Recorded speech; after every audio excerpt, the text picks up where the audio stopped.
Our first speaker, a lovely young lady I met, Danette Mahabeer. She has her own organization amongst many.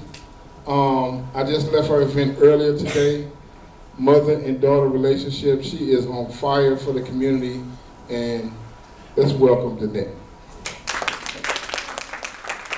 Good evening, ladies and gentlemen. My name is Danette Mahabeer, and I am a domestic violence survivor. I am here today to share with you my story from victim to victor. I left when I was 7 months pregnant. Not only was I being physically abused, I was being sexually abused by my husband, emotionally abused, psychologically abused, financially abused, verbally abused. So a lot of times people do not even realize they're being abused because he or she is not shoving your head into a wall. But every one of those abuse that I just listed is abuse no matter what. And what we have to understand here today, it is not acceptable. It is not okay. Nobody deserves to be treated like that. Nobody. For nothing you have done, for nothing you have said, nobody. You cannot tell me that anything is equal to abuse. And so, it took a lot of courage. It took a lot of strength.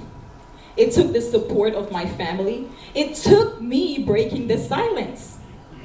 Because for a very long time, I kept into my shell. There were times my best friend, my mother, would call me. I wouldn't even answer. I was depressed. I did not want to talk to anybody. My abuser kept me that way. They keep you away from your family. They keep you away from having friends. The moment they see that you're getting close to a worker, co-worker, or neighbor, they start telling you, I don't want nobody in my house. And you don't need to be talking to he, she, and the whole lady. And that's when I realized I was losing the confidence I've always had. I was losing who I was. I didn't know who I was other than my name anymore. But God. But God. And I started looking back at scriptures, for I know the plans I have for you. And that's not the plan that God had for me. But I'm here today as a living testimony to tell somebody who might know somebody, or if you're in this room, that if I could, you can. I walked away in the most vulnerable position a woman could ever be in. I was married. I had a job. I was undocumented. I was 7 months pregnant with my first child. Think about all the questions that came through my head. Where am I going to go? Who's going to take me and the baby in? How am I going to survive? These are questions I asked myself. Other things I asked myself, I questioned God. I questioned God. I cried. I remember asking God, why me? I started reflecting back in my life, thinking of past experiences and actions and maybe mistakes. I said, what have I done to deserve this? I blamed myself. I cried. Today I felt like it's time for me to go, and tomorrow I was like, I better stay put. It took more than just somebody saying, it's time for you to go. It's easier said than done. But when I decide it's time for me to go, I had to give up my job. I had to leave everything I owned. I had to go into hiding. I left when he was at work. And he thought everything was still in place, because I will tell you this, do not let your abuser know that you are about to leave. I tried it before. And I was backed up on a wall, and I was pregnant with his child. And so I stand here today, an author of a book called Leave Alive. That's all I can say. I remember laying in my bed years after being stalked by my abuser, when I thought that leaving was the end chapter, it was just the beginning.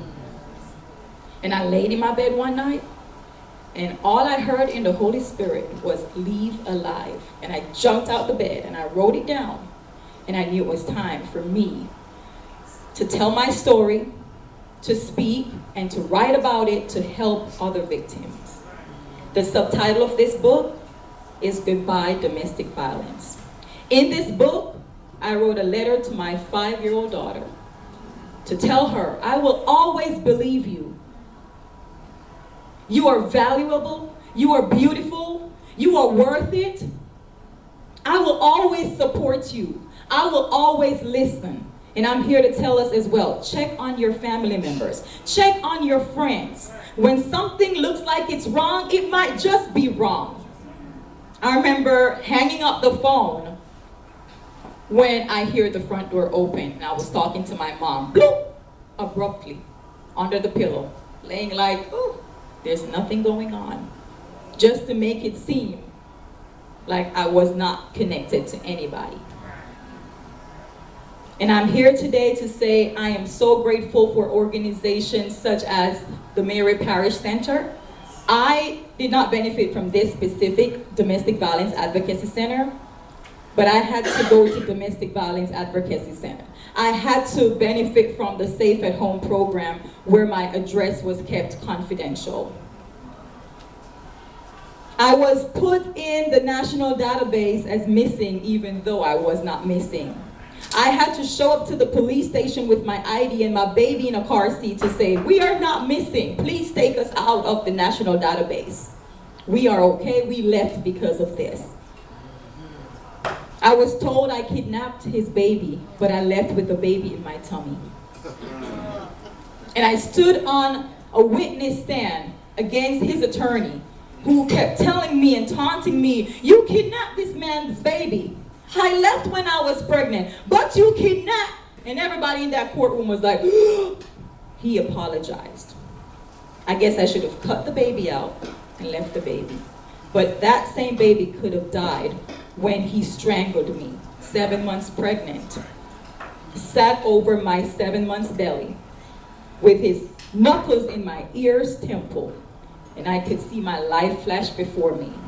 And when I looked up at this monster and heard myself repeating these words, are you trying to make me lose this baby?